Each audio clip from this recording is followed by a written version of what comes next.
Good morning, good evening, and good afternoon, friendos, friendettes, and friend-alls. I am Leif Eats Lemons. It's nice to meet you. If you don't know me, now you do. I appreciate you being here. I appreciate you clicking on the video. Thank you for being here. Thank you for being you.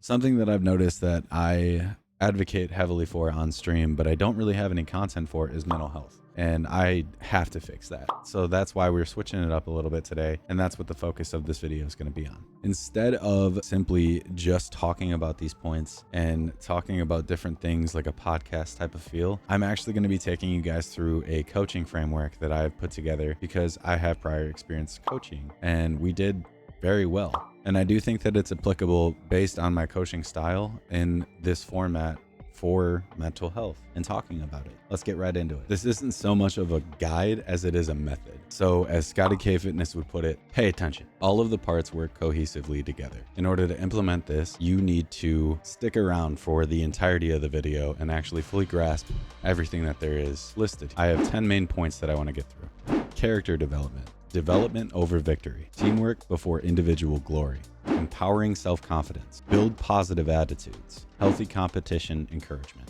Generate passion for the sport or project itself. Leadership in athletes. Accountability and responsibility. Emphasize process over outcome. So those are the 10 that we have. Now we get to dive into each individual point and how it applies. The first being character development. Growth in character creates better players in the whole. This is a 4-step process. The first step is simply just communicating your goal. What are you guys trying to accomplish? The next step is to find out what the key dilemma is. So what is between you and your team that is preventing you from accomplishing your goal? Step 3 is understand the main conflicts. Get to know your people. Understand what the conflicts are within the team. Does Bob not like Jim? Why is that? How can we bridge that gap? Or even what issues are they taking with training? And how can we make that better and tailor that so that they actually do engage with it more passionately? So step 4 is more of a repeat steps 1 through 3 until you find a working formula. The important thing to remember is that every single year, every single season is going to be different because you're going to have new faces. You're going to have new challenges. People are going to be going through different things in their lives, things of that nature. The second point is development over victory.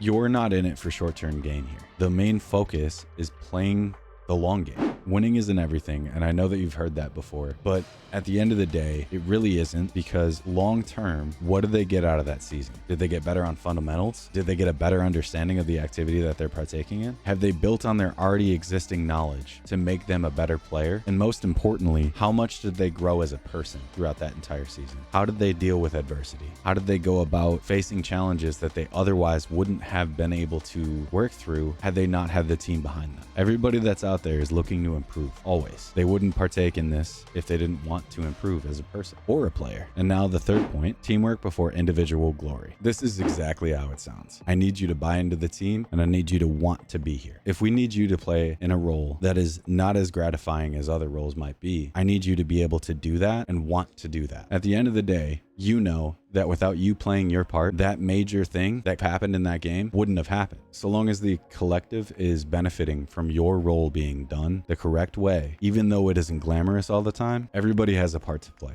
And it's important to recognize that without the other portions that aren't glamorous, you wouldn't be able to accomplish the things that you guys want to accomplish as a team. The fourth point is empowering self-confidence. This is such a massively important portion of this entire puzzle, because without that confidence, they're going to second guess themselves. And if they're second guessing themselves, the timing might be off. They might do something that is overthought and over engineered or whatever it might be. So you're trying to empower these athletes or people or personnel on your team, whatever it might be, to operate at their highest possible level. And that confidence can carry them through, even if they didn't exactly do the perfect thing, as long as they went somewhere with purpose and did the thing with purpose. Because sometimes that's all that's needed, is that willpower of, this is what I need to do, I'm going to go do it. It may not always be correct, but it's something worth commending. And this enables speed and effectiveness and just overall good execution. Nothing is slowing the decision-making process in this situation because they aren't lacking in confidence. They're not scared to do these things. An important thing to note here, though, with this key point is that it isn't cockiness, it's confidence. And there's a very big distinction between the two. Cockiness generally comes from a place of insecurity that they are projecting onto somebody else. Confidence is simply just knowing that when I have to do something, I know that I am capable, I know that I am willing, and I know that I can get everything that I need to get done. Now on the 5th point is build positive attitudes. This one goes hand in hand with the 4th point, empowering self-confidence. Optimism and focus on the good things fosters an environment that is a conducive environment for everyone involved. Do me a favor and think back on a time that you got critical on somebody in a negative way because of a mistake that your teammate did. Did that cause them to play better? Did they start performing better after that? Most often, the answer to that is no. Constructive criticism is extremely important. But the problem is when frustration is brewing, you tend to forget how you can build them up. If you're not lifting them up and telling them, hey, this is how you deal with that better, or if it's something they may even already know and they just made that mistake and they are aware of it, just remind them that they are capable and they absolutely can do the thing. Sometimes all it takes is you letting somebody know that you know that they are capable of accomplishing what they're setting out to do. Inspire them with the confidence that you are putting into them. The 6th point is healthy competition encouragement. Having healthy competition can actually stimulate so much growth in players and people alike. When you have to earn your spot, it tends to build up passion and pride for the team that they are forcing themselves to be better to make sure that they get onto that starting squad. Without that competition, it can be very difficult to foster that type of mentality. Healthy is a very key word here, though, and that's important to acknowledge. Promoting competition without the acknowledgement of a team aspect can be detrimental to a team. This creates divides or rifts within the team and can generate further issues. You want it to be a constructive environment. You want teammates to push each other to be the best versions of themselves. You don't want teammates pushing others down so that they can come to the top. But in order for a team dynamic to actually function properly, you need to foster this environment and you need to focus on that balance. The 7th point of this is to generate passion for the sport or project itself. You want to encourage that enthusiasm. Players and people should always be frequently reminded, why did you start? Why are you doing this? It's important to remind these players and these people, why did you start doing this in the first place? And that allows them to have that conversation with themselves just as frequently. This is really important because it allows them to bring passion to their performance. Now, don't misunderstand. You aren't going to be able to give them this passion. You're not going to be able to give them a reason for doing this. You're simply trying to cultivate something that is already there within them and make that grow. You want this plant to prosper and grow into something incredible. The 8th point is leadership in athletes. So you want to empower these kids or these people or whatever it might be that you're applying this to take more responsibility, inspire each other, and build others up around them. Now, all of the points that have been listed so far and will be listed are all extremely important, but this one is arguably one of the more important ones on this list. Without that leadership amongst their peers that are, so to speak, in the mud with them, execution suffers. There's simply a different dynamic between a coach or a manager than an athlete that is on the field with these guys, or a person that is working on that project with these guys. And leadership skills are not just applicable in the sport or project or whatever it might be. These are experiences that they can take with them throughout the rest of their life. The 9th point is accountability and responsibility. This key point can be very, very tricky to teach and to promote because it is a very uncomfortable experience for the person that is having to do this. You're more or less trying to teach them humility in this situation. And if you remember before, we are about empowering these people that we're coaching or managing or whatever it might be. So this might seem like it's coming in contrast to what you're trying to achieve in other areas. But like I said, it's a full, complete picture. You are trying to help them to understand what is your role, how did you mess this up, how could you take accountability for it, and what are you planning to do to fix that? When this is learned, this is something that gives room for growth. This allows the player or person to be coachable. This gives room for constructive criticism to happen. Because if the person, instead of getting defensive, acknowledges, yeah, I messed up, this is how I messed up, this is how I think that I should fix it. This allows for conversation in the way of a coach coming to a player and telling them, hey, I don't think that's a great idea for that play. This is more of what I have an idea of you doing, or something of that nature. But beyond that, it's beyond coaching, it's beyond management, but your peers can come to you and talk to you about this. And they'll respect you for taking ownership of a mistake, but it has to be like that across the board.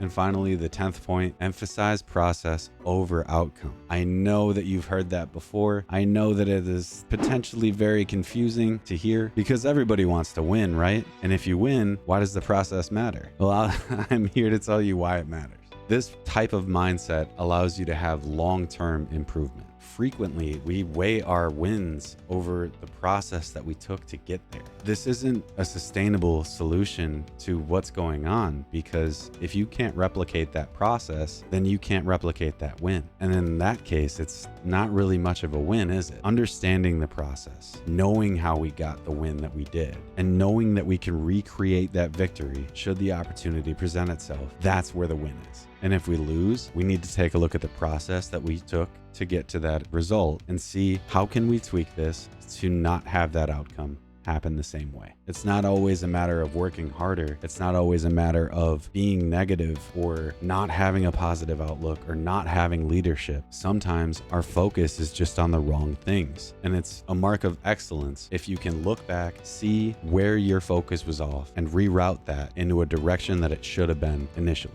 Me personally, I believe that coaching is not just about winning. It's about fostering the personal growth and professional growth of everyone under my wing. My philosophy is focused so heavily on character development and not only skilled players, but well-rounded individuals that can work cohesively in a team environment. Through emphasizing these values like teamwork, self-confidence, accountability, I want to strive to build a culture of continuous learning and self-improvement. And you might be asking yourself, Leif, how does this tie into mental health? And to that I say, these are all things that I have learned through excellent coaches. I get a little emotional about it, actually, obviously, as I'm tearing up. I get emotional about it because all of these things are essentially things that I have learned through coaches of my past, and understanding that they had such a profound impact on me. And I'd be doing them a disservice to not acknowledge how much of an impact it had on me. And that's why I'm trying to share this with you guys, or anyone that might listen and pay attention to something like this, because if you're searching for something like this, you just are looking for a little bit of a direction. And sometimes that's all we need. I can't do it for you. I can only give you the tools. And that's what I'm trying to do by doing this. And I will be posting this in my Discord for anybody to take a look at, and you guys could check it out and understand it and go through it and see how you can implement this in your daily lives even. Because this isn't just for coaching a team. This is something that you can model your everyday to. Don't be satiated by short-term goals. That isn't going to give you that fulfillment that you're looking for. It's just not. Make some long-term goals. Find a way and a path to get there, and trust in the process. Thank you for being here. Thank you for being you. I love you. I'm proud of you, and you should be proud of you too. I hope to see you guys next time. See you later.